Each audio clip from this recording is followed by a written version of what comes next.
Buenas tardes, mis hermanos. Hoy, como otro día, otra clase, somos el Centro Cristiano del Seibo y de Magdalena, del Pastor Hugo Rifo. Acá ya prácticamente con la última clase, lo bendecimos a ustedes. Espero que este estudio haya sido de bendición como para ustedes, para nosotros. Damos gracias al Señor que tenemos el privilegio también de tener a Marcos, que nos enseña la palabra. Vimos el poder de Dios manifestándose en estos meses de pandemia, de poder estudiar la palabra, y el Señor se nos ha revelado a través de las explicaciones de Marcos, ¿no? Gracias a Dios que lo tenemos ahí como hermano, así que lo bendecimos. Esperemos que esto haya sido de bendición para ustedes como fue para nosotros. Marcos, última clase. Gracias. Amén. Dios les bendiga. Vamos a orar primero de todo. Bueno, Señor, te damos gracias porque nos has acompañado hasta aquí, porque nos has bendecido. Gracias por tu presencia, Señor, por tu amor, tu misericordia, y te pedimos que podamos hablar con sabiduría de lo que es tu armadura, de esa armadura que vos nos proveíste, Señor, para que podamos usarla, para que podamos tener victoria, Señor, no solo cuando el enemigo nos ataca, sino también en nuestra vida, Señor. Ayúdanos a poder estar bien firmes y que por medio de esto que vamos a aprender hoy podamos saber usar bien esa armadura, Dios. Gracias, y que puedas darme palabras para poder explicar bien lo que vos quieras decir, lo que vos quisiste decir por medio de tu palabra, en el nombre de Jesús. Amén. Amén. Bueno, una de las cosas que me gustaría antes de empezar a terminar, ¿no?, es que nos acordemos que la armadura tiene más que ver. Mucha gente cuando habla de guerra espiritual cree que es reprender, orar, atar demonios, todo eso, ¿no? Y la primera parte de la guerra espiritual es ponerse la armadura. Y una de las cosas que hay que saber es que la armadura la tenemos que poner siempre, la tenemos que tener siempre. No es que, porque como dijimos antes, cuando viene el ataque del enemigo, cuando Dios le permite al enemigo atacarnos, si no tenemos la armadura ya es tarde para empezar a ponérsela ahí, ¿no? Y otra cosa que tenemos que saber es que la armadura tiene que ver con nuestro carácter, con nuestra forma de ser. Cuando nosotros vamos cerrando todos esos cabos sueltos que tenemos en nuestro carácter, en nuestra vida cristiana, cada vez le vamos cerrando más lugar al enemigo para que nos pueda atacar. La idea es que tengamos, por eso Pablo dice que deja bien en claro anteriormente que tenemos que ponernos toda la armadura de Dios, que no haya lugar por donde pueda entrar el ataque del enemigo, porque va a venir seguramente, ¿no? Dios va a permitir que Satanás nos ataque, porque Dios tiene el objetivo de que podamos ser mejores creyentes, ¿no? Así que sí o sí va a venir el ataque de Satanás, pero si nosotros tenemos toda la armadura bien puesta, no va a tener por dónde entrar. Pero acuérdense de que no tenemos que esperar, porque muchos ahora quizás muchos no tienen problemas, ¿no?, en este momento, y dicen, no, yo la verdad que no estoy pasando por un problema grave, por lo que Pablo dice, el día malo, pero eso no quiere decir que no tenemos que tener puesta la armadura, porque le vuelvo a repetir, la armadura tiene que ver con el carácter, y el creyente siempre tiene que tener un carácter cristiano, no solamente en los momentos de ataque. Así que el otro día habíamos hablado un poquito del cinto de la verdad, y yo estuve leyendo en algunos lugares que algunos creen que el cinto de la verdad es la palabra de Dios, ¿no? La Biblia dice, Jesús una vez dijo, ¿no?, santifícalos en tu verdad, porque tu palabra es verdad, ¿no? O una vez Jesús dijo, yo soy el camino, la verdad y la vida. Pero siempre que Jesús habló de la verdad como la palabra de Dios, o de Él mismo como la verdad, usó la palabra verdad con un artículo, la verdad, ¿no? Cuando Él dijo, santifícalos en tu verdad, tu palabra es la verdad, dice en el original. En cambio acá Pablo, cuando habla de la verdad, no usa artículo, no dice, estad pues firmes, ceñidos vuestros lomos con verdad, directamente no usa un artículo. Y en realidad en el original dice, estad pues firmes, ceñidos vuestros lomos en verdad. O sea que no está hablando de algo exterior, está hablando de algo que nosotros tenemos que hacer. No está, porque de la palabra de Dios habla más adelante, ¿no?, cuando dice que la espada del Espíritu es la palabra de Dios. Está hablando de nuestro comportamiento. Este texto se podría traducir, ¿no?, así, ¿no?, para estar firmes, ciñan sus lomos en verdad y vivan una vida íntegra. ¿No? Es lo que la palabra verdad en griego, aletheia, que ya habíamos hablado, quiere decir estar sin ocultar nada, es tener todo a la vista. ¿No? Si había algo que a Jesús le molestaba mucho en el tiempo cuando él tuvo su ministerio acá en la tierra, era la hipocresía. Saben que Jesús no tenía problema en juntarse con pecadores, no tenía problemas en juntarse ¿se acuerdan? Con los cobradores de impuestos, con los publicanos, con prostitutas, con personas de mala vida, pero con lo que sí tenía problema era con la hipocresía, ¿no? Jesús les decía que eran sepulcros blanqueados, ¿no? Porque por fuera parecía todo lindo, pero por dentro estaban llenos de huesos secos. Y eso era lo que Jesús no le gustaba. A Jesús no le gustaba la religión exterior, algún culto que se hace solamente del cuerpo para afuera. Jesús lo que le gustaba, y Dios en el Antiguo Testamento también nos habla de un culto que se hace de corazón. Y eso quiere decir no andar en verdad, es andar, tener una vida transparente, una vida sin hipocresía, una vida sin nada que esconder, ¿no? Cuando nosotros somos así, el diablo no nos va a poder atacar, porque el diablo nos ataca muchas veces por cosas que tenemos ocultas, ¿no? Nos dice, mirá, vos que hablás y vos haces esto, haces lo otro, pero si uno no tiene nada que esconder, uno es transparente, por decirlo de una forma, no va a tener problemas.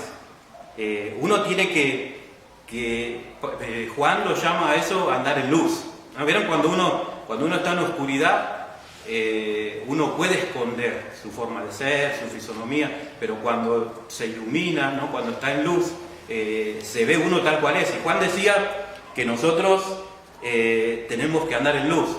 Dice Juan, 1 Juan 1:6, si decimos que tenemos comunión con Él y andamos en tinieblas, mentimos y no practicamos la verdad. O sea que el creyente no tiene que tener nada que esconder. Cuando uno tiene algo que esconder, Juan lo llama andar en tinieblas, ¿no? Tener cosas, y nosotros no tendríamos que tener nada así. Eso es la primera parte, el otro día habíamos hablado de esto, ¿no? De andar en verdad. ¿Ven? Tiene que ver con nuestra vida. Acordémonos de que si había algo que a Jesús no le gustaba era la hipocresía, en el tiempo de Jesús y ahora mismo también, ¿no? Si hay algo que a Dios no le gusta es cuando se hace un culto que no se hace de corazón, cuando se vive una vida cristiana doble, cuando se es una cosa en casa y se es otra cosa en la iglesia, cuando hay cosas ocultas que no queremos que los demás se enteren. Eso es vivir una vida doble, una vida hipócrita. Y te vuelvo a repetir, eso hace que el diablo nos pueda atacar fácil.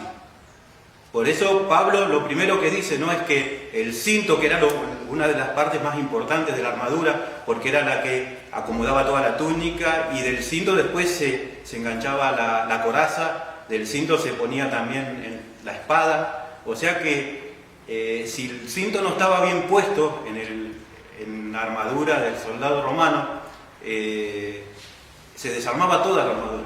O sea, la base del cristianismo es la sinceridad, ¿no? La base del cristianismo es no ser hipócrita. Cuando uno empieza la vida cristiana con hipocresía, ya está, ya no puede ponerse las otras partes de la armadura. Así que si nosotros queremos vivir una vida cristiana, tenemos que empezar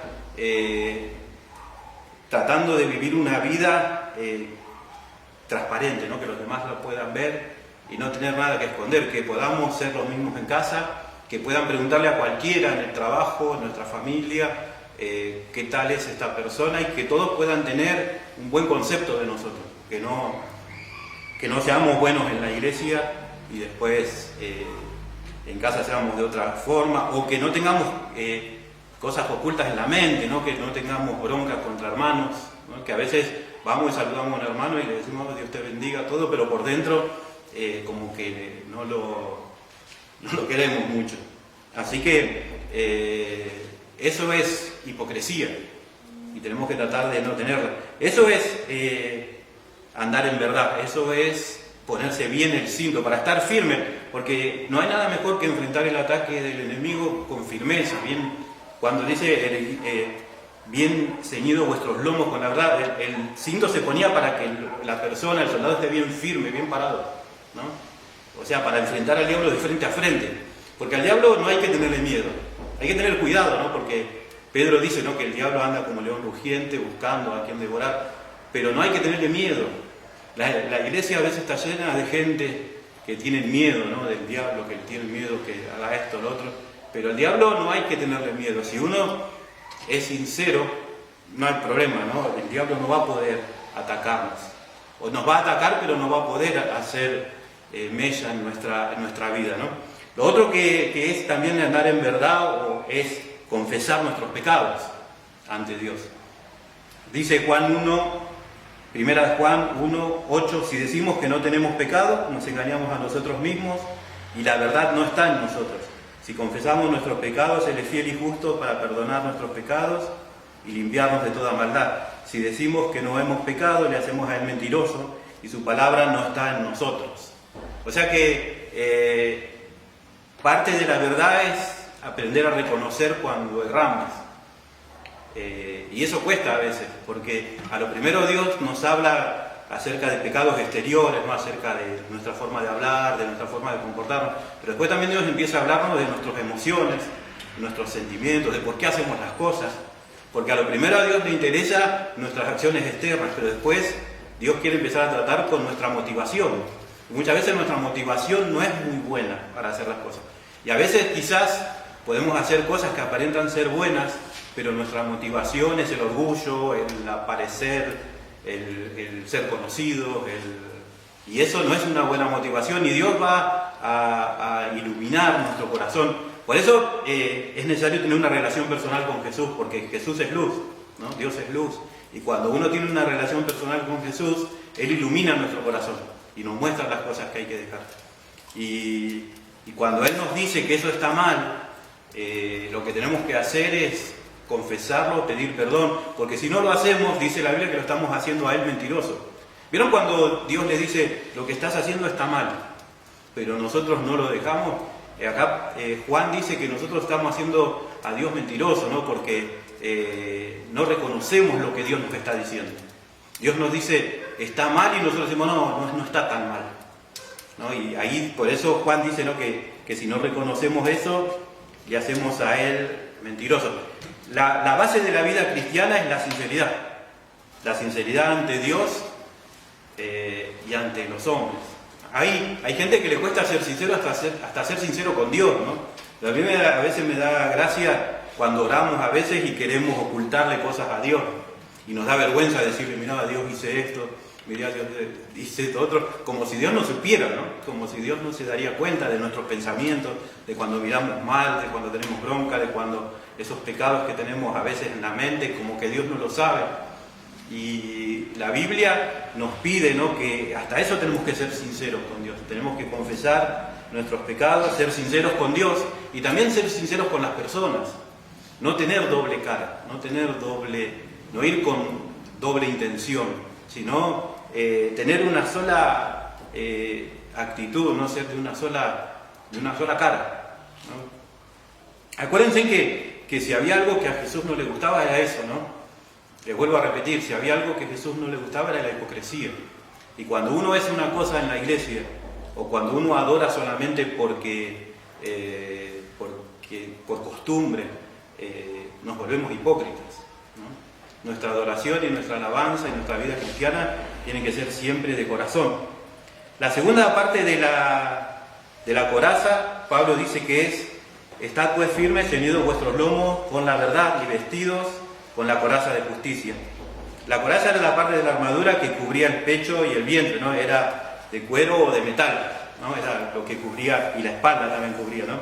La palabra justicia en griego es la palabra dikaiosune, que quiere decir equidad de carácter.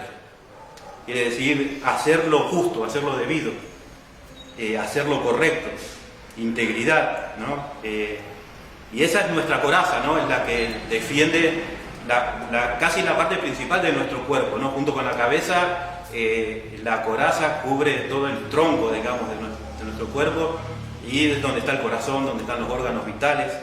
Así que, y esta coraza, la primero lo podríamos dividir en dos partes.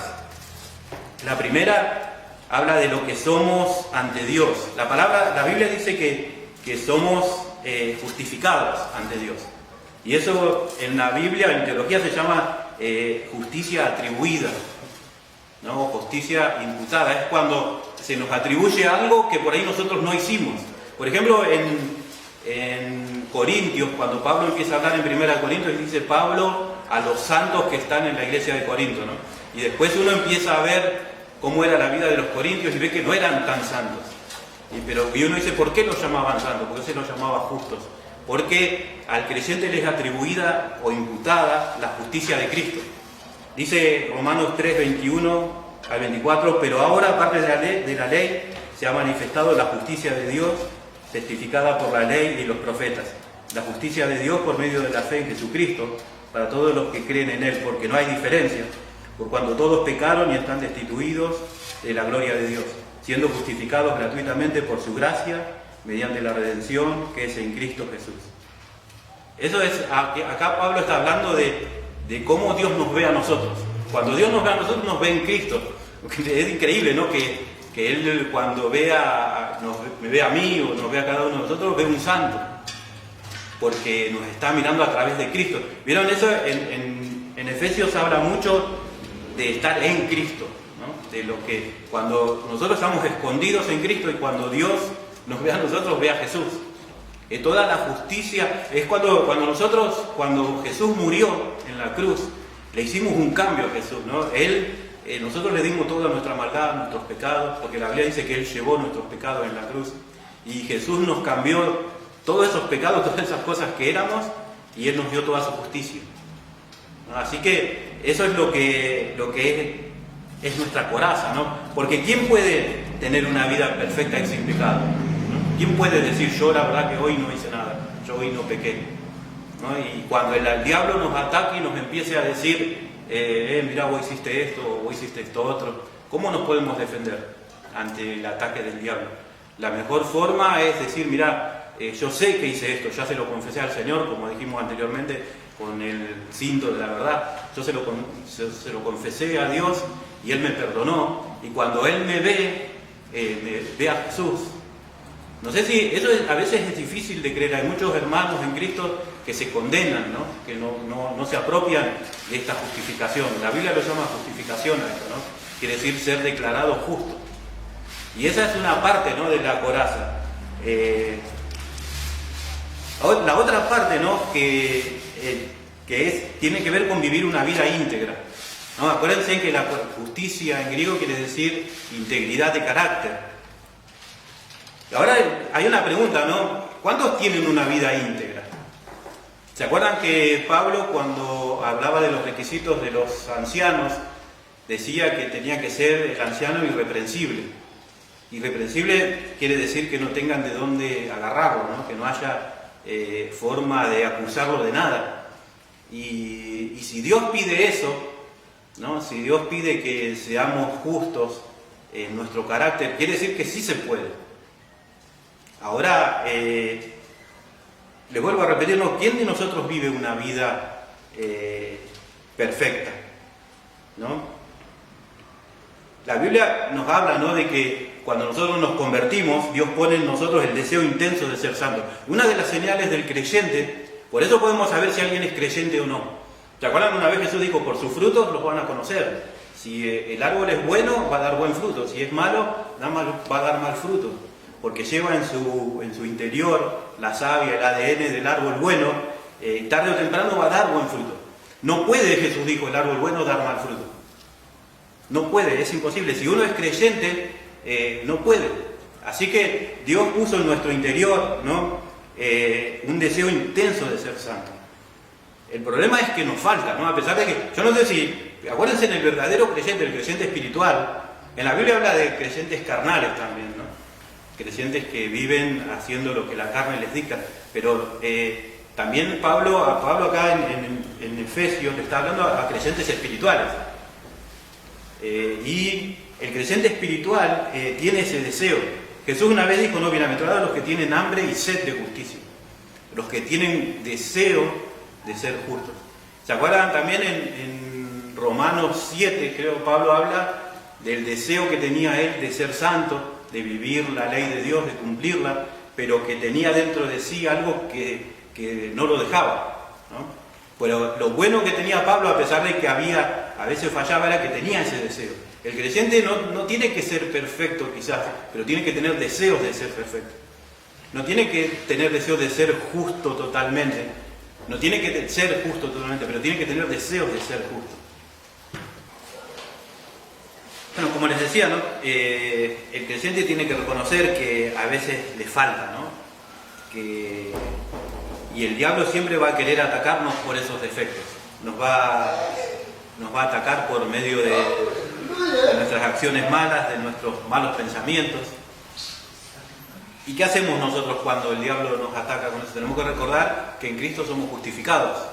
Por eso es la coraza de justicia, ¿no? Lo que nos defiende de cuando el diablo nos quiere atacar es decirle al diablo: mira, diablo, quizás tenés razón en lo que decís, no soy perfecto, pero yo me he visto con la justicia de Dios, con la justicia de Cristo.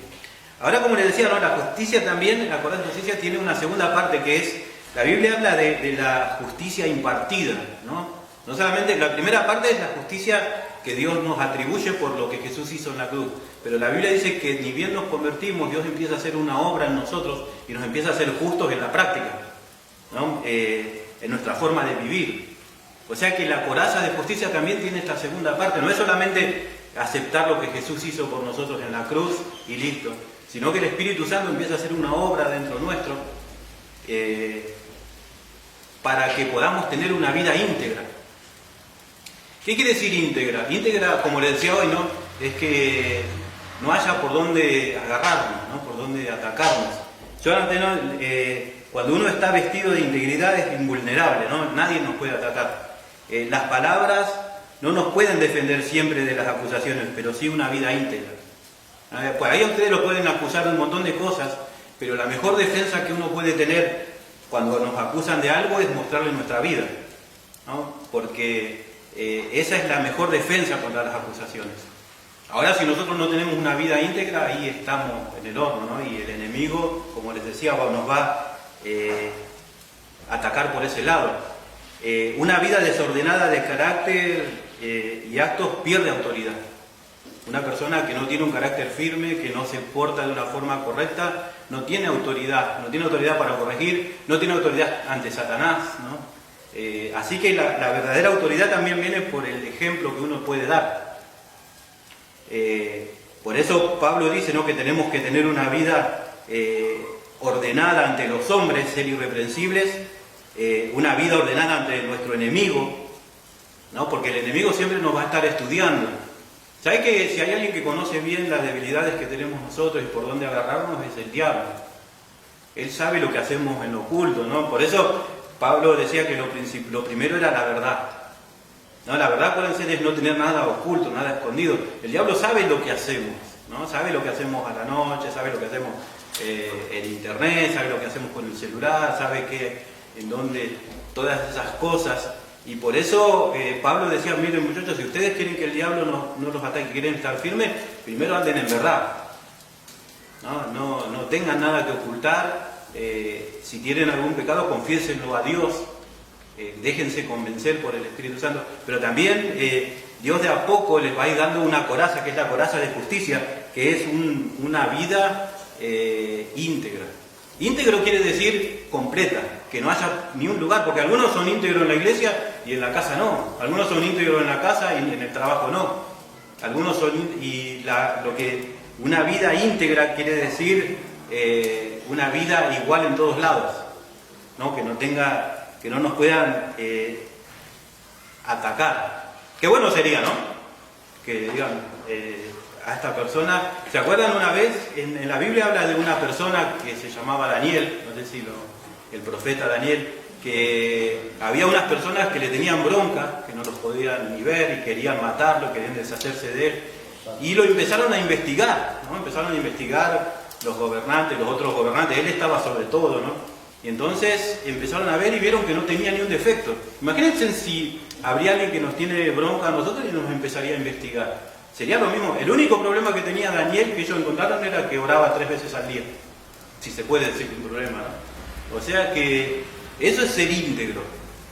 ¿no? Como José, por ejemplo. En la Biblia hay 2 personas nomás que no se cuenta, no se habla nada malo, ¿no? 3, sería Jesús, y está Daniel y José, ¿no? Personas íntegras que en todos los lugares donde estaban, José era íntegro cuando estuvo con su papá, fue íntegro cuando estuvo como esclavo en la casa de Potifar, fue íntegro cuando estuvo preso, fue íntegro cuando estuvo como gobernador, fue íntegro cuando recibió a sus hermanos. En todos lados donde José estaba era igual, no lo cambiaba la situación. Eso es tener la coraza de justicia. Ahora, ¿cómo vivir una vida así, no? La mayoría pueden decir que es imposible. Algunos dicen yo traté pero no pude. La mayoría de los cristianos saben que nos acostumbramos a eso. Yo traté muchas veces pero no pude, así que me conformé con vivir así.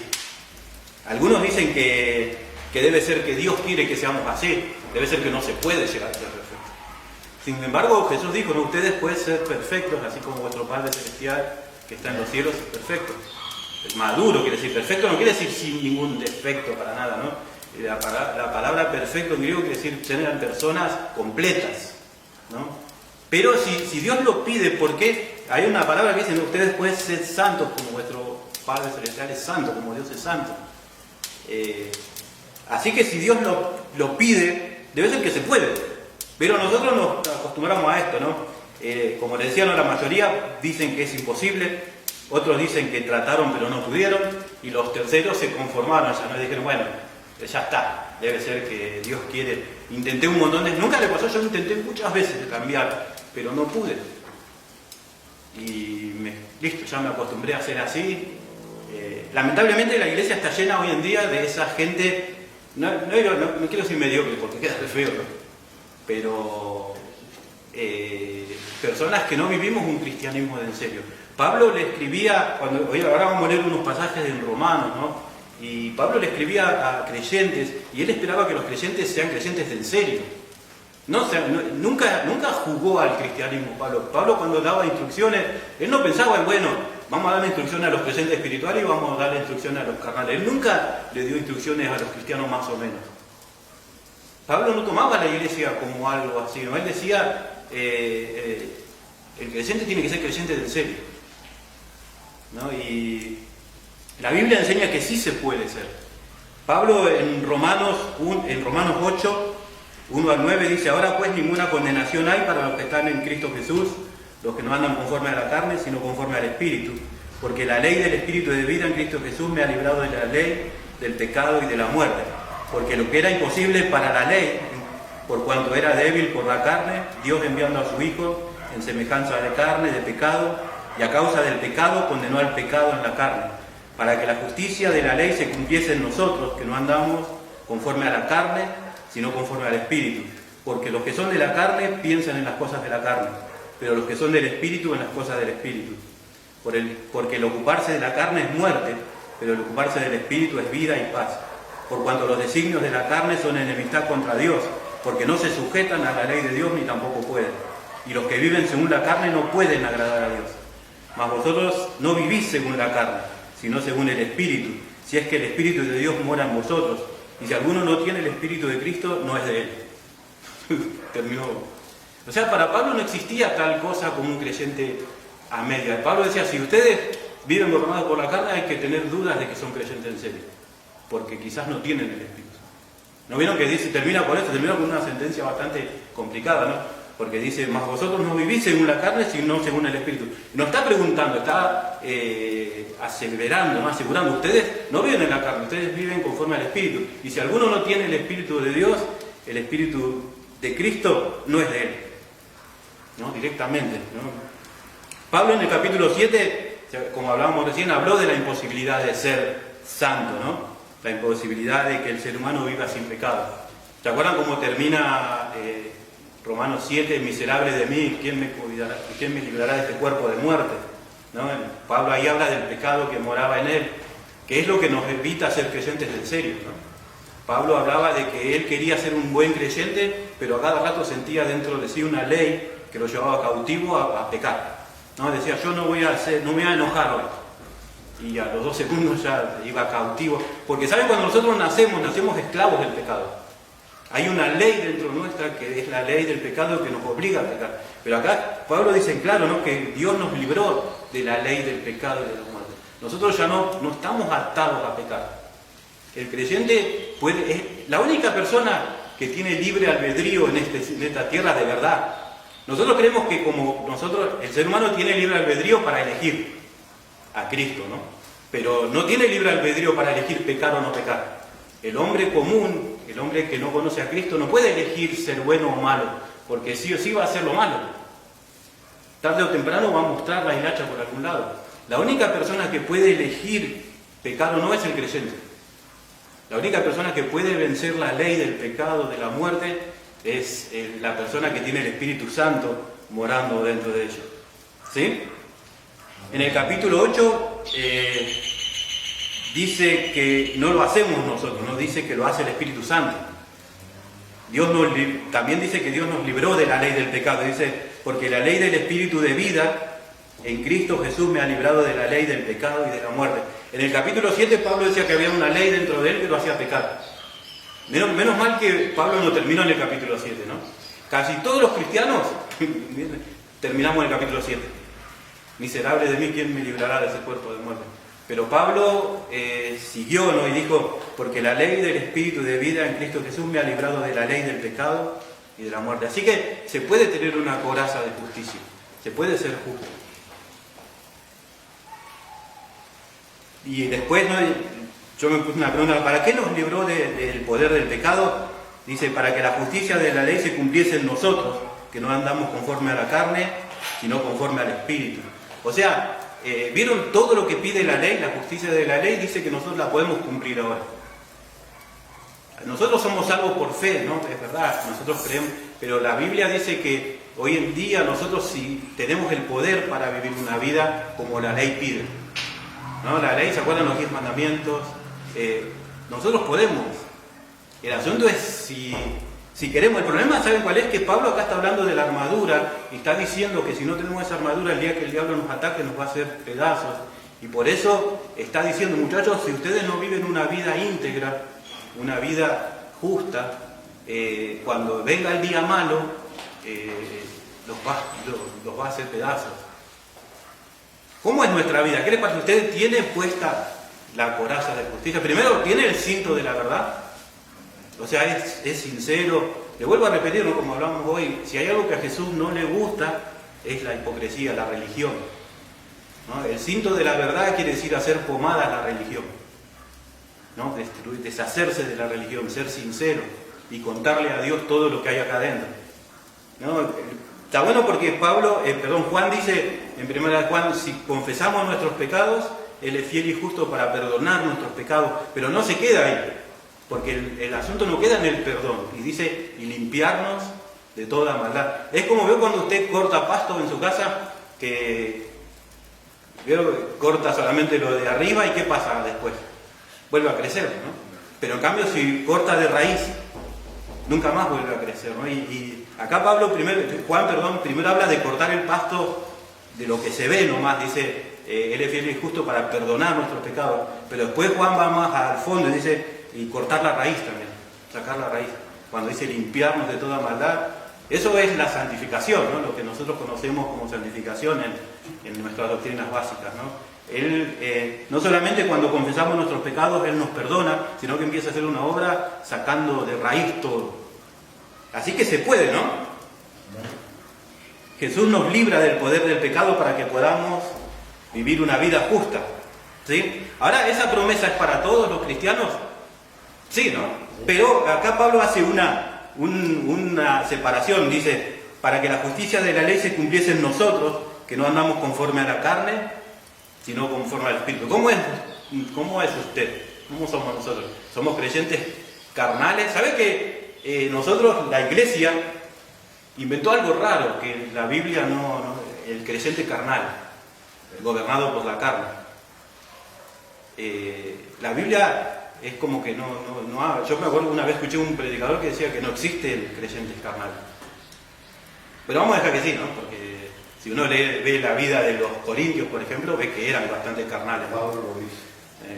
O sea, en 1 Corintios Pablo habla de santos, ¿no?, de la iglesia de Corinto, pero que estaban peleados, que discutían, Pero, ¿sabe? Hay un problema con el creyente carnal. El creyente carnal tiene peligros de volverse atrás. No se puede, no es un juego el asunto, ¿no? Por eso dice, ¿no?, para que la justicia de la ley se cumpliese en nosotros, que no andamos conforme a la carne, sino conforme al Espíritu, porque los que son de la carne piensan en las cosas de la carne. ¿Hay creyentes que piensan en las cosas de la carne nomás? Sí, ¿no? Y dice, pero los que son del Espíritu en las cosas del Espíritu, porque el ocuparse de la carne es muerte. Ahí, ven, acá Pablo hay una advertencia, de ocuparse de la carne es muerte. O sea, la persona que es creyente y vive más para satisfacer Lo terrible hoy en día es que hay iglesias que le enseñan a la gente a satisfacer su carne, ¿no?, sus deseos, ¿no?, venga, y su orgullo, ¿no?, y en lugar de hacer que la gente se ocupe del Espíritu, empieza a ocuparse de la carne. Dice, porque el ocuparse del Espíritu es vida y paz, por cuanto los designios de la carne son enemistad contra Dios.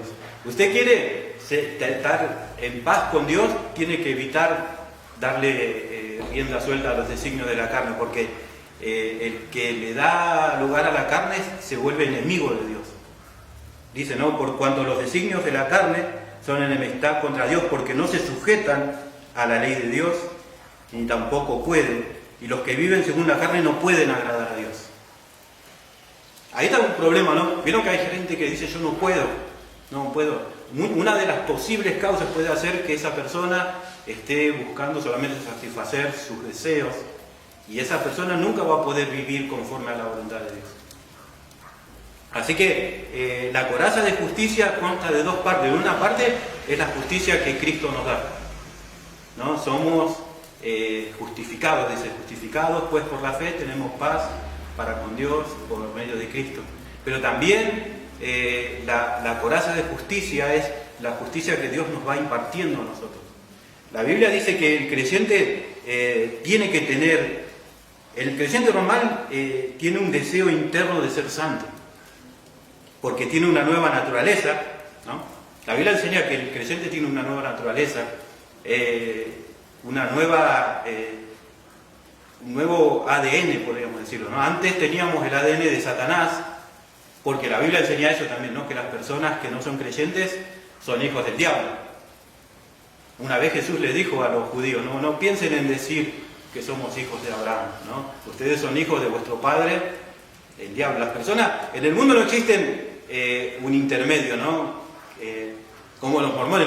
Los mormones enseñan que estaban los malos, los buenos y los del medio, ¿no? Que no viene al caso hablar de eso, ¿no? Pero en la Biblia no existe un punto intermedio. Hay buenos y malos, el que junta o el que desparrama, ¿no? Así que cuando nosotros nos convertimos, empezó a haber dentro nuestro una nueva naturaleza, una nueva raíz, una nueva semilla, que empieza a... Vieron que la tendencia, no sé si nosotros tenemos tendencia, el ser humano normal, no nacido de nuevo, tiene una tendencia a pecar, porque dentro de sí tiene una fuerza que lo hace querer satisfacer su propio deseo. Pero cuando nos convertimos, Dios pone en nosotros, dice la Biblia, que somos partícipes de la naturaleza divina, ¿no? Pedro dice que nosotros tenemos una nueva naturaleza. Ahora, a esa naturaleza no le gusta pecar. Por eso hay una pelea dentro nuestro al primero, ¿no? Pero también dice la Biblia que Dios escribe la ley en nuestros corazones y en nuestra mente, ¿no? En Hebreos dice que en este nuevo pacto yo escribiré mis leyes en vuestros corazones y en vuestras mentes las pondré. O sea que el creyente no solamente tiene dentro de sí una naturaleza que hace querer ser santo, sino que en su mente tiene deseos de ser santo. Ese es el verdadero creyente, ¿no? ¿Qué les parece? ¿Somos así nosotros? Amén. Sí, ¿no? Ahora, Dios hace eso primero, ¿no? Primero nos pone una tendencia a ser santos, después pone nuestra mente para que seamos santos, y aparte nos da el poder del Espíritu Santo para que seamos santos.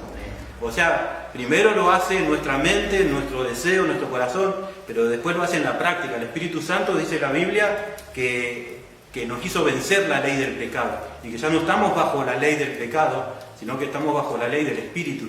La ley del Espíritu de vida en Cristo Jesús me libró de la ley del pecado y de la muerte. O sea, eso es lo que es un creyente. Somos personas que ya no vivimos más. Si alguno está en Cristo, dijo Pablo, nueva criatura es. Las cosas viejas. ¿Saben qué? Ese texto muchos lo toman como que de recordar cosas que nos hicieron en el pasado, del dolor, todo eso, ¿no? Pero Pablo no lo dijo por eso. Pablo lo estaba hablando respecto al pecado. Estaba hablando respecto de una vida ejemplar. Y dijo, si alguno está en Cristo, es una nueva criatura. La forma de comportarse de antes pasó. Ahora son todas hechas nuevas. Amén. La Biblia nos enseña que todo esto lo hace Dios. Lo maravilloso del Evangelio es que Dios pone el deseo en nosotros y pone también la fuerza para hacerlo. ¿Se acuerdan en Efesios, ¿no? Ahí cerca dice, en Efesios 2 dice que somos hechura suya, creados en Cristo Jesús para buenas obras, las cuales Él preparó de antemano para que anduviésemos en ellas. O sea, el Espíritu Santo hace una obra completa en el ser humano. No solamente le cambia la mente, escribe la ley en el corazón, sino que también nos da una nueva naturaleza y también nos da la fuerza para vivir una vida conforme a lo que Él quiere, ¿no? Él hace en nosotros. Pablo dice, ¿no? Haciendo Él en vosotros lo que es necesario. Dios hace lo que... Es Dios al fin y al cabo el que hace la obra en nuestra vida. Pero nunca podemos decir que no podemos. Lo único que puede decir el creyente es no quiero. Pero no sé si es muy creyente que digamos, ¿no? Porque el creyente nunca puede decir no puedo, porque la Biblia dice que sí puede. Y si la Biblia dice que sí puede, dice que si hacemos otra cosa, lo hacemos a Él mentiroso. Porque si la Biblia dice que sí podés, dice que la ley del Espíritu de vida me libró de la ley del pecado y de la muerte. Si la ley de Cristo que está dentro mío ahora me libró de mi tendencia a pecar, yo puedo vivir una vida diferente.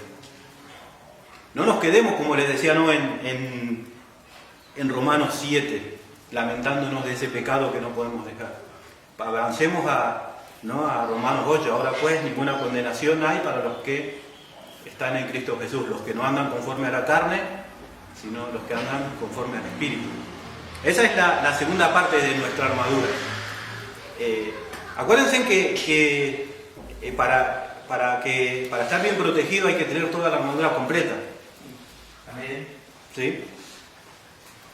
No se puede ir a la guerra. El otro día estábamos estudiando un poquito de la guerra de los griegos, ¿no? De la guerra de cuando pelearon contra los medos, contra los persas, ¿no?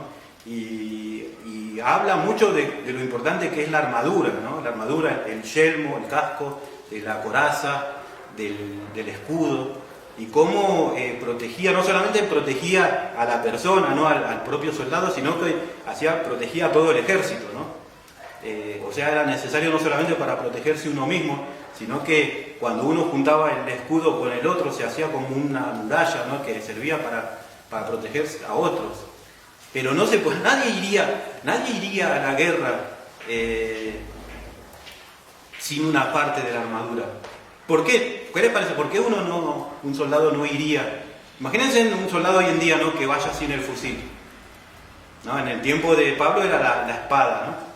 ¿Qué pasaría? Imagínense uno corriendo y de golpe viene uno que le está disparando. ¿Sabes por qué? Porque corre peligro de muerte. Nadie iría en la antigüedad sin escudo, porque de las murallas, ¿no? O de cualquier lugar empezaban a llover flechas prendidas, ¿no? Y si no tenía escudo, te entraba por algún lado, porque a pesar de que tenía la armadura, había partes del cuerpo que no estaban protegidos, como el cuello, como las juntas donde se juntaba una parte de la armadura con la otra. Así que, ¿pero por qué? Bueno, porque había peligro de muerte. No sé si se entiende, ¿no? Cuando uno va a la guerra contra el diablo o contra... Le vuelvo a repetir también que no es solamente un asunto de guerra del diablo, es asunto de la vida de uno. Porque uno va a decir, bueno, pero yo ahora no tengo problemas. Cuando vengan los problemas me pongo la armadura, ¿no? Es asunto de... Si usted ve lo que estábamos describiendo en la armadura, es una vida cristiana. Así de simple. Hay un libro de Watchman Nee que se llama La vida cristiana normal. Porque parecería que hoy en día se empezó a ver una vida cristiana anormal, ¿no? Y ahí explica cómo tiene que ser un cristiano normal. no un cristiano que vence al pecado, ¿no? Un cristiano que vive una vida de verdad. La siguiente parte de la armadura, en el versículo 15, ¿no? El 6:15 dice: calzados los pies con el apresto del Evangelio de la paz. Yo, en la traducción del lenguaje actual dice: pónganse como calzado la paz que proviene de la buena noticia, a fin de estar completamente preparados. La buena noticia, el Evangelio es buena noticia, ¿no? En griego, Evangelio quiere decir buena noticia, y lo explica, ¿no? Dice: pónganse como calzado la paz que proviene del Evangelio, de la buena noticia, a fin de estar completamente preparados. En una lucha cuerpo a cuerpo es importante pararse bien y estar firme, ¿no? ¿Sabe que las sandalias de los soldados romanos eran de cuero, pero abajo tenían como pinches de hierro, ¿no? Para que cuando uno se paraba en un lugar era casi imposible sacarlo. Imaginen un soldado romano con toda la armadura pesada, con un escudo, que después vamos a ver cómo era, ¿no? El escudo era así medio con esta forma, ¿no? Semicircular, no era derecho, tenía esta forma, un soldado parado ahí con un escudo de 1,40 m de alto, 40 centímetros 80 centímetros o 70 centímetros de ancho, con la armadura, con el yelmo, con la coraza y con pinches en los pies, ¿no? Bien, cuando llegaban ahí, tomaban una posición, se plantaban ahí, como tiene que ser un cristiano, ¿no? El cristiano se planta así ante Satanás, porque esa es la forma de resistir al diablo. Por eso Pablo dice que tenemos que ponernos bien firmes con el calzado del Evangelio que trae paz. ¿Sabe que lo primero que se pierde cuando viene el ataque de Satanás es la paz? ¿No? Y cuando perdemos la paz, yo no sé si alguna vez perdió la tranquilidad. Vieron que a veces me hace acordar un poquito de Job, ¿no? ¿Te acuerdas Job? Job hasta lo primero dice: con todo esto, Job no maldijo a Jehová. Y cuando la mujer le dijo: ¿por qué no maldecís a Dios y te morís? Job: no, mujer, ¿cómo hablas así? Pero después Job perdió la paz, ¿no? Cuando fueron los amigos y le empezaron a decir que confiese porque algo malo había hecho para cómo. Esos son los dardos del enemigo, ¿no? Si uno quiere ver más o menos cómo obra el diablo, puede leer un poquito el libro de Job, cómo Dios le dio permiso al diablo para que lo tiente a Job, y cómo la paciencia de Job fue probada hasta que explotó, perdió la paz, perdió la tranquilidad. Los amigos lo empezaron a acusar y se agarró con Dios y se enojó con Dios. Pero Dios entiende eso también, ¿no? Dios entiende a veces nuestra bronca, porque si uno ve, Dios después lo empezó a discutir con Job. Después lea la historia de Job, está muy buena. Pero acuérdense, una de las cosas que perdió Job en esa prueba fue la tranquilidad. Y nosotros, cuando perdemos la paz, un soldado que no tiene paz es un peligro, ¿no? Porque puede herir a sus amigos, ya no se puede concentrar en la batalla. Y muchas veces la gente, cuando está pasando por problemas, pierde la paz, ¿no? Por eso en la lucha cuerpo a cuerpo, como decía, es imprescindible pararse bien firme para mantener la posición, no retroceder. Cuando uno pierde la paz empieza a retroceder. Por eso dice Pablo que el Evangelio que trae paz es el calzado, ¿no? Estar firmes con el calzado. Porque lo que quiere decir Pablo es que si perdés la paz vas a empezar a ir para atrás, ¿no? El soldado romano se paraba así, como decía, ¿no? Con la armadura, con el escudo así, lo ponía contra el piso y se paraba, no se clavaba con los zapatos contra... Eso es el cristiano, ¿no? Y se para contra el piso. ¿Y usted cree que alguien lo podía mover al soldado romano? ¿No? Y Pablo veía, ¿no?, a los soldados, le veía su armadura y sacó esta enseñanza. Así tendría que ser un creyente, que nada lo pueda mover, que nada le haga perder la paz. Oye, eso es lo ideal, ¿no? La paz es Lamentablemente hay creyentes que no tienen paz. Es increíble, ¿no? Vieron que hay creyentes que no pueden dormir, hay creyentes que no están tranquilos, que tienen miedo. Vieron que hay creyentes que tienen miedo a lo que va a venir, tienen miedo a esto, a lo otro. No quiere decir que uno no sea descuidado, ¿no? Porque vieron que hay creyentes que son todo lo contrario, que ya se van para el otro lado. Pero hay creyentes que viven con temor, que sienten un ruido y ya están con miedo de que sea el diablo, y quieren llamar a alguien que lo ore.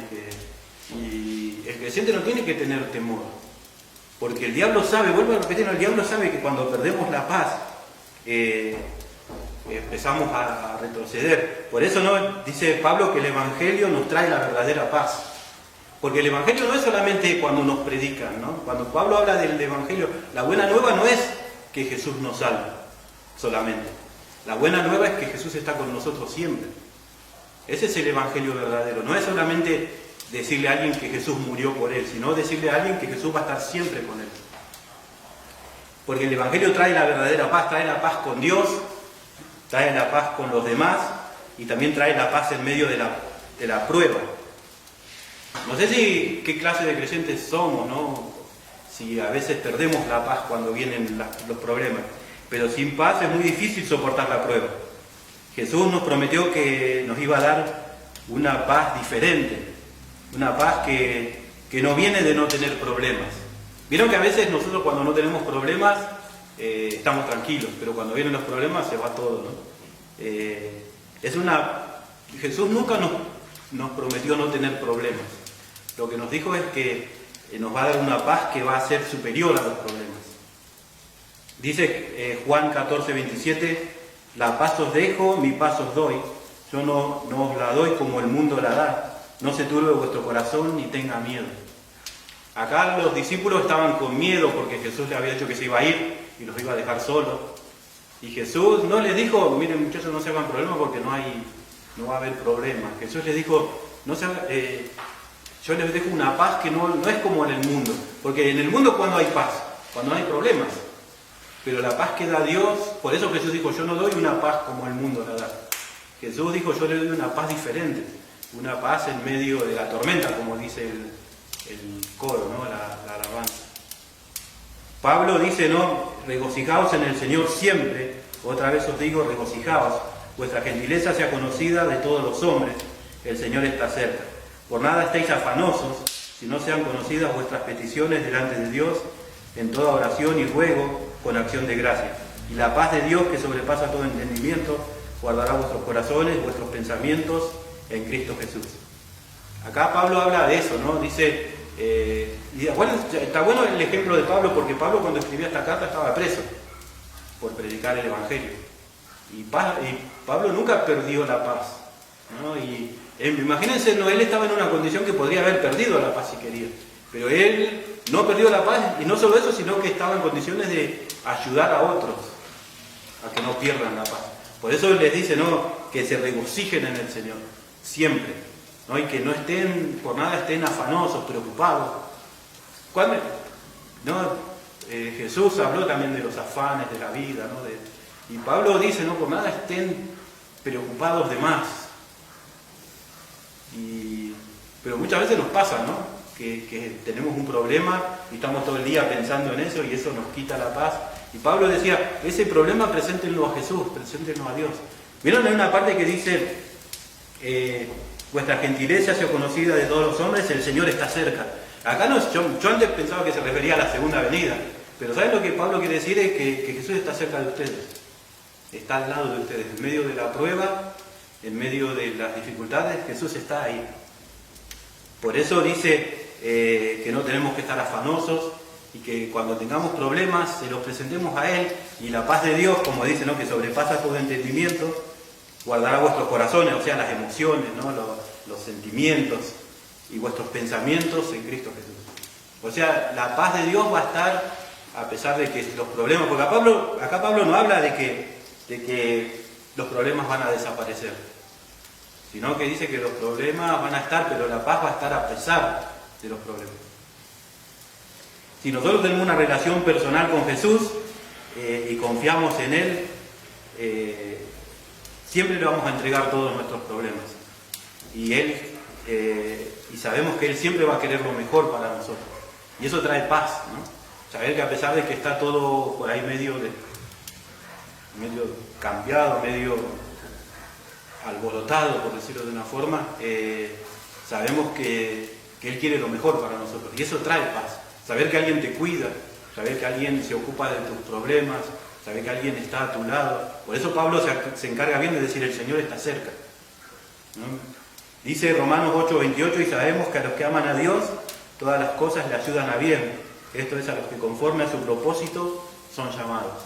¿no? O sea, y acá Pablo está, cuando habla de todas las cosas, se refiere a personas, se refiere a problemas, se refiere a dificultades, se refiere a vecinos, a parientes, se refiere a las cuentas, ¿no? Que no podemos pagar.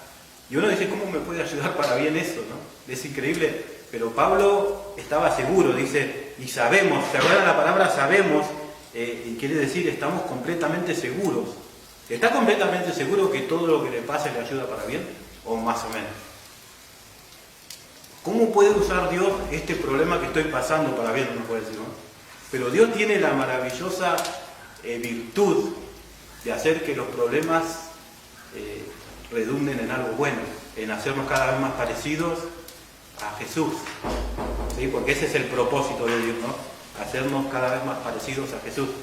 Así que por eso Pablo decía, ¿no? Que tenemos que estar firmes, calzados los pies con el Evangelio que trae paz. Acuérdense, si hay algo que Dios prometió por medio que iba a traer el Evangelio, es paz y tranquilidad. Y si usted perdió la paz, pídale a Dios, y la Biblia dice que la paz de Dios que sobrepasa todo entendimiento los va a llenar y les va a traer tranquilidad y paz en el corazón. No se puede, es una de las cosas más importantes que trae el Evangelio, por eso Pablo lo recalca, ¿no? Estén bien calzados los pies con el Evangelio que trae la paz. Si le vuelvo a repetir, ¿no? Si hay algo que trae el Evangelio es paz. Un cristiano que no tiene paz es un cristiano que no está viviendo bien el Evangelio. El Evangelio tiene que traer paz sí o sí, y no se asuste, ¿no? Pidámosle a Dios, Señor, trae paz a mi corazón. Y se va a dar cuenta cómo los problemas van a seguir, las dificultades van a seguir, pero va a sentir dentro de usted la paz de saber que Él está haciendo las cosas a su manera, y que a su manera es la mejor forma de hacer las cosas. Y que todo lo que le está pasando lo va a ayudar para bien, para que sea más parecido a Jesús. Le vuelvo a repetir, ¿tiene usted esa paz? ¿La paz que trae el Evangelio? ¿O no tiene esa paz? Cuando vienen los problemas, lo pierde. No deje que nada le quite esa paz. La paz que da el Evangelio, ¿no? La paz que da Dios directamente. ¿Amén? Eso es lo que Pablo quería decirnos cuando dice que teníamos que estar calzados con el Evangelio que trae paz. Lo siguiente es el escudo de la fe. Cuando los pentecostales, ¿no? A veces nos cuesta un poco hablar de la fe porque tenemos una idea rara acerca de la fe a veces, ¿no? A veces creemos que algo que aparece de golpe, ¿no? Algo que... Vieron que a veces en las campañas o en las oraciones empiezan a decir, tenga fe, como que eso va a hacer que, no, crea ahora, crea. Y eso no es fe. No sé por qué tenemos esa idea rara de que la fe es eso. La fe, ¿saben que es confianza en Dios? Eso es fe. Y no aparece así porque sí, nomás. La confianza en Dios es algo que Dios va a ir construyendo de a poco en nosotros. Esta fe no tiene nada que ver con la fe para salvación, ¿no? La fe para salvación todos la tenemos y todo es pareja. Todos tenemos la misma fe. Pero en esta fe hay gente que tiene más fe porque tiene más tiempo en el camino de Dios, y hay gente que tiene menos fe. Si uno ve la historia, por ejemplo, de Abraham, el padre de la fe, es conocido como el padre de la fe, porque él hizo el acto de fe quizás más grande del Antiguo Testamento, ¿no? ¿Se acuerdan de ofrecer a su hijo Isaac el sacrificio? Y es llamado el padre de la fe. Pero si uno ve la vida de Abraham, a lo primero no tenía tanta fe. Su fe fue creciendo de a poco, ¿no? Mientras veía a Dios obrar. La Biblia nos enseña, ¿no? Que la fe viene por el oír la palabra de Dios, por oír las promesas de Dios, pero también viene por medio de las pruebas, ¿no? Cuando vemos a Dios obrar en nuestra vida, eso hace que nuestra fe crezca, y cuando venga de nuevo el mismo problema, lo vamos a enfrentar diferente, ¿no? No sé si le pasa a usted, ¿no? Pero lamentablemente hay gente que no le pasa eso, ¿no? Hay gente que cada vez que le viene el mismo problema pierde la tranquilidad. Pero si nosotros tenemos el escudo de la fe, Dios nos va a hacer pasar, por ejemplo, un problema económico, ¿no? Como en Argentina es común el asunto, ¿no? Del problema económico. La primera vez Dios nos mostró que a pesar de todo Él nos provee, ¿no? Y eso tiene que hacer que nuestra fe crezca. Pero muchas veces, cada vez que viene un problema económico, perdemos la paz, ¿no? Cuando viene el vencimiento de la luz o el vencimiento de alguna cuenta, ya no sabemos qué hacer, no sabemos a dónde correr. Y eso El creyente tiene que ver a Dios obrar y ese obrar de Dios tiene que hacer que su fe crezca, ¿no? La palabra escudo en griego es la palabra tureos, que viene de la palabra tura, que quiere decir puerta.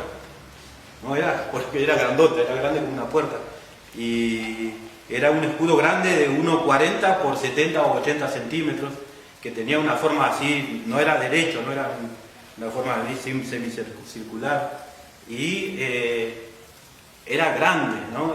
Los soldados, en ese tiempo había ejércitos que tenían escudos más chicos, pero el ejército común, el escudo común en el ejército romano era ¿no? De 1,40 por 70.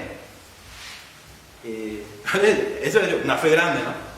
Ahora, o sea, yo me preguntaba, ¿cómo será mi fe? ¿No? Porque si la fe es como un escudo, ¿no?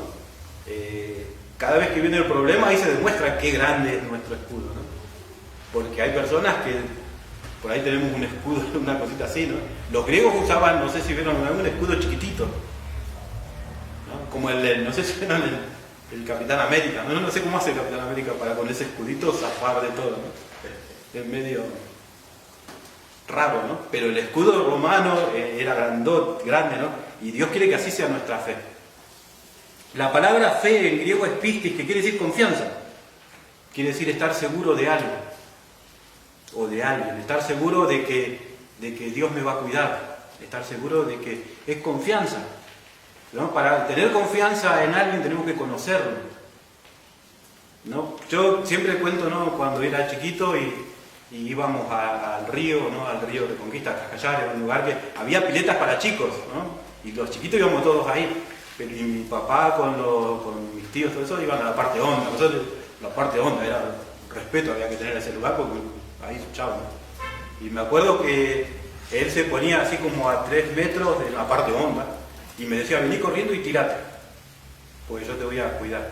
Y yo sabía quién era el que me estaba diciendo eso, ¿no? Imagínense si un extraño me decía, vení corriendo y tirate. ¿Qué me dijiste?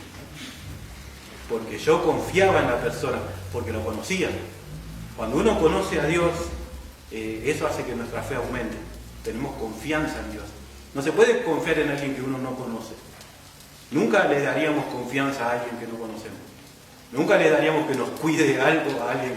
Pasa alguien por la calle, che, ¿vos qué, no me cuidás la casa? Cuando volvemos no encontramos nada, ¿no?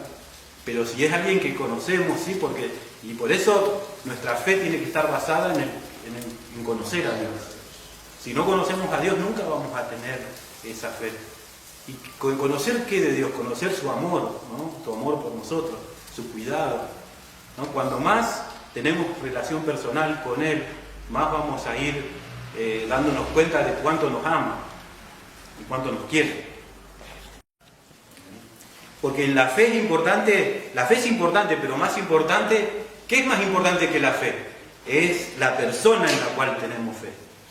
Entre los evangélicos hay una corriente media rara hoy en día del movimiento de la fe, ¿no? La fe positiva, la fe negativa, como que si vos decís algo y decís algo negativo va a pasar porque vos tenés fe negativa. Pero la fe es algo que no sirve en sí, lo que sirve es la persona en la cual se tiene confianza. No es verdad eso que si uno, que si uno dice algo, vieron, y se toman ciertos textos de la Biblia, ¿no? que dicen acerca de la fe negativa. No vamos a hablar de eso ahora, ¿no? Pero Pablo acá no estaba hablando de eso, nunca habló Pablo de esa clase de fe. Si nosotros no creemos en Dios nos va a ir mal, pero no porque no tenemos fe, sino porque tenemos fe negativa, sino porque no creemos en Dios. Pero no es que porque en el mundo hoy en día hay que tener cuidado, ¿no? Porque la nueva era habla mucho de la fe. Vos tenés que tener fe, no importa en lo que. Lo importante es tener fe. ¿Vieron que está eso ahora hoy en día? Si vos crees en Mahoma, si vos crees en Buda, si crees en Jesús, si crees en José Smith, no importa, lo importante es que vos creas, porque la fe te va a sacar adelante. Y eso es un verso más grande que una casa, porque la fe es importante cuando la persona en la cual se tiene fe es confiable. Y Dios es la persona más confiable que existe en el universo, no en el mundo, en el universo. Por eso es importante que nuestra fe esté basada en Él, no en nosotros. Hoy en día hay también muchas corrientes evangélicas que dicen, Dios tiene fe en vos.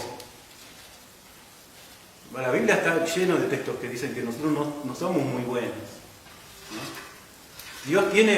Dios nos ama y Él confía en lo que Él puede hacer en nosotros, no en nosotros. Cuando dice el texto, maldito el hombre que confía en el hombre, en el primer hombre que no tenemos que confiar es en el que vemos en el espejo, ¿no? Tenemos que confiar en el que está dentro, ¿no? Este es el hombre exterior, el hombre interior, el que es Jesús viviendo adentro nuestro, en ese tenemos que confiar. Esa es la fe, porque es loco querer confiar en nosotros, hermano. Yo no sé cómo yo no podría confiar en mí. Yo fallé, no sé, ustedes no, pero yo fallé tantas veces que me doy miedo, ¿no? Pero cuando veo a Dios, ¿no? Veo su grandeza, su gloria, ¿no? Veo lo que es Él, en Él sí puedo confiar, ¿no? Y porque eso es la fe, ¿no? La fe es confiar en Dios. La verdadera fe es creer en los atributos de Dios, ¿no? Creer que Dios es todopoderoso, que Dios es justo, que Dios es misericordioso. Eso nos enseña la Biblia, ¿no? Que Dios es fiel, que Dios es soberano, o sea que nada se le escapa de las manos. Eso es fe, creer que Dios es todopoderoso, que el problema que tenemos es grande, pero más grande es Dios, ¿sí? Una vez se le apareció Dios a Abraham, después de que él había querido ayudarlo con Agar, ¿se acuerdan? Y lo primero que se le apareció y le dijo, después de 13 años, ¿no? Porque Dios tuvo 13 años sin aparecerse, le dijo, yo soy el Dios todopoderoso. Entonces, no me ayudes más porque cada vez que me quiera ayudar se libre, ¿no? ¿Se acuerdan lo que quiso hacer Abraham con Agar, ¿no? Como Dios no cumplía su promesa todavía y por ahí ya necesitaba un poquito de ayuda, dijo, yo lo ayudo, ¿no? Y le dijo, yo soy el Dios todopoderoso, anda delante de mí y sé perfecto, ¿no? Dejá ya de planificar vos, dejá que yo lo voy a hacer. Y Dios hizo todo para que la promesa de Abraham se cumpla cuando Abraham ya no podía hacer nada. O sea, eso es lo mejor que nosotros podemos creer, ¿no? Que Dios es amor, que nos ama, ¿no? Que Él es soberano, como decía, ¿no? Que no se le escapa nada de las manos. Eso a Dios nunca se le escapa nada. Nunca dice, uy, no, ¿qué pasó? ¿No? Nunca se agarra la cabeza y dice, ¿qué hicimos? ¿No? Dios es soberano y Él sabe todo lo que va a pasar antes. Él sabe aún lo que vamos a orar, lo que dice que aún no está la palabra en mi boca y tú la sabes todo, ¿no? Él sabe todo lo que vamos a hacer. La fe es confiar en las promesas de Dios. Primero es confiar en lo que es Dios, en los atributos de Dios. ¿Cuántos creen que Dios es todopoderoso? ¿Cuántos creen que Dios nos ama? ¿Cuántos creen que Dios es soberano? ¿Cuántos creemos que Dios nunca nos va a dejar solo, que es fiel? Lo segundo es confiar en las promesas de Dios. Una vez Dios prometió que nunca va a dejarnos. Dice Hebreos 13:5, sean vuestras costumbres sin avaricia, contentos con lo que tenéis, porque Él dijo, no te desampararé ni te dejaré. ¿No? Eso, cuando hay problemas, ¿no? Económicos o cuando hay cualquier problema, acá el autor de Hebreos les dice, no, acuérdense que Él dijo, nunca te voy a dejar y nunca te voy a desamparar. Nada nos puede separar de Él, ¿no? Romanos 8:38 dice, por lo cual estoy seguro de que ni la muerte, ni la vida, ni ángeles, ni potestados, ni ángeles, ni principados, ni potestades, ni lo presente, ni lo porvenir, ni lo alto, ni lo profundo, ni ninguna otra cosa creada nos podrá separar del amor de Dios que es en Cristo Jesús, Señor nuestro. Esa es una promesa de Dios, nada nos va a separar del amor de Dios. La fe es creer eso, ¿sí? Creer que lo que pase, la persecución, porque Pablo habla de cosas terribles, ¿no? Habla también de persecuciones, habla de cosas malas, pero dice que nada nos va a separar del amor de Dios. También la promesa de Dios es que todo nos va a ayudar para bien, como leímos hoy en Romanos 8:28, ¿no? Que todos los que aman a Dios, todas las cosas les van a ayudar para bien. Y la promesa más grande, ¿no? Que tenemos vida eterna, que la muerte no es el final, ¿no? ¿Creemos eso? ¿No? Tenemos ese escudo, creemos que vivimos la eternidad con Él. Y lo tercero, ¿no? La fe es creer en lo que Dios dice ser, en lo que Dios dice, ¿no? En lo que Dios dice de nosotros. ¿Usted cree que en lo que Dios dice de usted? ¿O cree en lo que el diablo dice de usted? Hay muchos creyentes que viven, yo no voy a poder, ¿no? En cambio la Biblia que dice que Dios dice que sí que podemos. creer en lo que Dios hizo en nuestras vidas, ¿no? Primero lo que Dios hizo en la Biblia, ¿no? A través de los personajes de la Biblia, pero también creer en lo que Dios hizo ya en nosotros y creer en lo que Dios prometió que hará, ¿no? Él prometió que aquel que comenzó en vosotros la buena obra la perfeccionará hasta el día de Jesucristo. Y después Pablo dice, ¿no? ¿Para qué sirve esta fe? Para apagar los dardos de fuego del maligno. Los dardos de fuego son tentaciones, es el arma preferida del diablo, ¿no? Siempre las usa. Él sabe dónde atacarnos, y en los días cuando estamos mal es más fácil que caigamos en tentaciones. Por eso hay que tener cuidado, ¿no? Cuando estamos en el día malo, cuando hay problemas, es más fácil sucumbir ante la tentación, ¿no? Es más fácil, pues el diablo sabe, él sabe bien cuándo nos va a atacar, ¿no? Y cuando estamos desanimados, cuando perdimos la paz, todas esas cosas, él sabe que en ese momento es ideal para atacarnos. La otra son las dudas, ¿no? Las armas, los dardos de fuego del maligno. Sabe que el escudo romano era doble, no era de madera, pero estaba cubierto con cuero, porque lo primero que hacían, ¿no? Cuando se acercaba el ejército romano, le tiraban flechas prendidas, ¿no? Como sabían que los escudos de los romanos eran de madera, con metal, pero al ser dobles, cuando la flecha entraba, quedaba en un hueco y se ahogaba y se apagaba, ¿no? Y por eso Pablo dice que nosotros con ese escudo podemos apagar esos ataques del maligno, ¿no? Las dudas, como decía, ¿no? ¿Será que Dios está con vos? ¿Será que hice algo mal? Porque hoy en día está muy de moda. Es verdad que a veces muchas cosas que pasamos pueden ser disciplinas de Dios, pero a veces puede ser simplemente que Dios nos está probando, ¿no? Y a veces mucha gente cree que cuando le está pasando algo, se empieza a preguntar, ¿será que hice algo malo? ¿Será que Dios me está castigando por algo? Y el diablo aprovecha, ¿no? Y dice, sí, Dios no te quiere tanto, Dios te está castigando. Las mentiras, ¿no? Son flechas que usa el maligno, ¿no? Dios te dejó solo, esto te pasa porque sos un mal cristiano, nunca vas a recibir lo prometido, ¿viste? Abraham, ¿no? Tuvo 25 años hasta recibir lo prometido, ¿no? Otra de las flechas es arreglarlo a tu forma. Dios no lo va a hacer, así que hacelo vos, ¿no? Como hizo Abraham. También nos acusa de ser mal ejemplo. Como un cristiano va a estar pasando por problemas. Si te ve el hermano aquel... Vieron que nosotros cuando nos saludamos en la iglesia, siempre, ¿cómo está, hermano? Bendecido. Y ponemos cara orgullosa, ¿no? Y ¿saben que cuando Juan dijo, si estamos en luz, como Él está en luz, tenemos comunión los unos con los otros? ¿Saben por qué dijo? Porque estar en luz es ser sincero con el hermano. No hay mejor persona a la cual contarle nuestros problemas que un hermano, ¿no? Pero nosotros en la iglesia, ¿qué nos enseñaron? El creyente no tiene que tener problemas. Y si tiene problemas, ¿qué pasó? Como pasó a Job, ¿no? El ejemplo de Job está buenísimo, ¿no? Job, lo primero que dijeron los amigotes de Job cuando tenía problemas es, vos pecás. Y Job decía, no, yo no hice nada. Dale. Y empezando. O sea, una de las cosas con las cuales el diablo nos va a atacar, siempre nos ataca con eso. Siempre, el diablo siempre, no es que en el día malo solamente lo hace, ¿no? Pero en el día malo, cuando estamos cansados, cuando estamos mal, es cuando somos más vulnerables. Así que por eso tenemos que tener bien puesta el escudo de la fe. El diablo va a hacer que pensemos cosas, ¿no? Y a veces creemos que somos nosotros, pero es el diablo que está susurrándonos al oído, ¿no? El diablo está susurrándonos esas mentiras. Ahora, ¿cómo hacemos para que la fe crezca? Porque uno puede decir, mi escudo es una cosita así. La fe, como les decía, no todos los cristianos tienen la misma fe. Acuérdense, acá Pablo no está hablando de la fe para salvación. La fe para salvación todos tenemos lo mismo. Todos creemos que Jesús murió en la cruz por nosotros. Pero la fe es diferente en cada hermano, según el crecimiento que tenga, según los años que tiene como cristianos.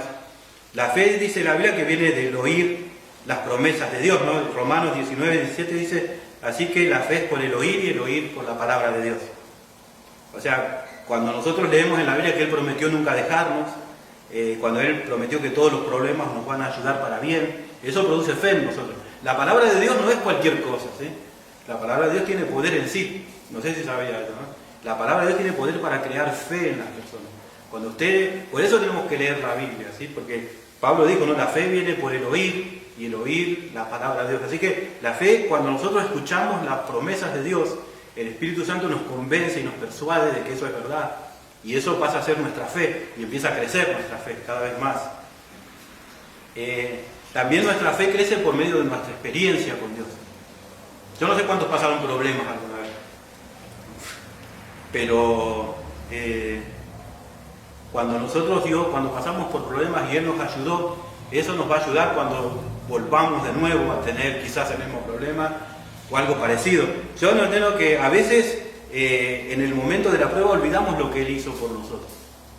No sé si le pasó alguna vez que se desesperó y de repente, yo el otro día, no sé si, pero yo me estaba preocupando un poco por la economía, ¿no? Decía, ahora, porque vieron que no hay mucho trabajo, que digamos, ¿no? Y de repente Dios me dijo, ¿no? Desde que te casaste, ¿te pasó algo? ¿Te faltó algo? No. Cuando vos eras solo con tu esposa, ¿te faltó algo? No. Cuando nació el primer, ¿te faltó algo? No. Cuando nació el segundo, ¿te faltó algo? No. Desde que están los dos, ¿te faltó algo una vez? No. ¿Y por qué entonces dudas, no? ¿Por qué crees que ahora sí? Si nunca te dejé, siempre, ¿no? Jesús dijo, busquen primero el reino de Dios y su justicia, y las otras cosas vienen por añadidura. No se preocupen, ¿no? Y nosotros cuando viene el problema nos olvidamos, ¿no? Pero tenemos por eso la fe viene por recordar cuando Dios nos ayudó en otros momentos, ¿sí? Cuando otro día pasamos por una prueba. Pero vuelvo a repetir, no se dejen, si tienen problemas económicos, Dios ya lo sabe, ¿sí? Jesús habló de eso, ¿no? Y dijo que Él sabe que necesitan todas esas cosas. No se preocupen como los del mundo por esas cosas, Él sabe lo que necesitan. Eso es, cuando uno descansa en Dios, eso es el escudo de la fe. El diablo te va a decir, mirá cómo está Argentina, ¿no? Este fin de año va a estar complicado. Pero Dios te dice, ¿alguna vez dependí yo de algún gobierno o algo para proveerte? Diga la verdad, ¿no?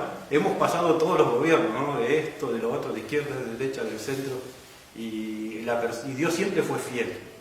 Amén. Así que, y otra de las cosas que Dios nos promete es que nunca vamos a tener una prueba más grande de la que podamos sobrellevar. Dice 1 Corintios 10:13, no os ha sobrevenido ninguna tentación que no sea humana, pero fiel es Dios que no os dejará ser tentados más de lo que podáis resistir, sino que dará también juntamente con la tentación la salida para que podáis soportar. O sea que es complicado el día malo, es feo, pero si Dios permite que pasemos por ese momento, creo que es porque Él sabe que podemos soportar. Sabe que nuestra fe está suficientemente madura para confiar en Él. Así que póngase bien ese escudo. Acordémonos de todas las promesas de Dios en la Biblia. Acordémonos de cómo Dios hizo milagros en el pueblo de Israel, cómo Jesús hizo milagros cuando estuvo acá en la tierra, y acordémonos de todo lo que Jesús hizo por nosotros a través de la vida. Cómo Él nos cuidó, cómo Él nos ayudó, cómo Él nos protegió, cómo nos dio paz en momentos difíciles. Y no tengamos miedo, los momentos difíciles seguramente van a seguir, pero si Él nos dio paz, Él va a seguir dándonos paz, ¿no? Eso hace que nuestro escudo vaya creciendo, hasta que nuestro escudo sea como el escudo del soldado romano, ¿no? Bien grande. Así que eso es lo que Dios nos promete, ¿no? También nos promete, como decía, ¿no? que esa prueba va a ser conforme a nuestra medida de fe, ¿no? Así que nunca, si Dios le vuelvo a repetir, ¿no? Si Dios nos está probando ahora con algún problema, es porque Él sabe que lo podemos resistir. Amén. Amén. Amén. Dejemos que Dios vaya haciendo crecer nuestra fe, ¿no? Que nuestro escudo sea cada vez más grande. Leamos la Biblia, ¿no? Es importante leer la Biblia para que nuestra fe crezca. Como decía, ¿no? La fe viene por el oír la palabra de Dios. Y también dejemos que Él vaya probando nuestra fe, porque la prueba de nuestra fe produce más paciencia y produce que la fe crezca. Así que vamos a orar, ¿sí? Vamos a pedirle a Dios que nos ayude. Señor, te damos gracias por este día, gracias porque has puesto a nuestro alcance esta armadura, que no está lejos, Señor, que a veces creemos que es difícil de de ponérnosla, porque nos falta tanto, Señor, pero ayudarnos, Señor, a poder tener todas estas partes, a ser sinceros, a ser justos, Señor, en nuestra forma de ser, a estar firmes con la paz que trae el Evangelio, a poder tener bien grande, Señor, nuestro escudo de la fe, para que podamos soportar los dardos de fuego del maligno. Ayudarnos, Señor, a que nuestra fe pueda crecer cada día más. Y gracias, Señor, porque prometiste que siempre vas a estar con nosotros, que siempre nos vas a cuidar, que tu palabra pueda ser real en nuestra vida y que podamos tener confianza en vos sobre todas las cosas, Señor. Gracias por todo. En el nombre de Jesús. Amén. Amén.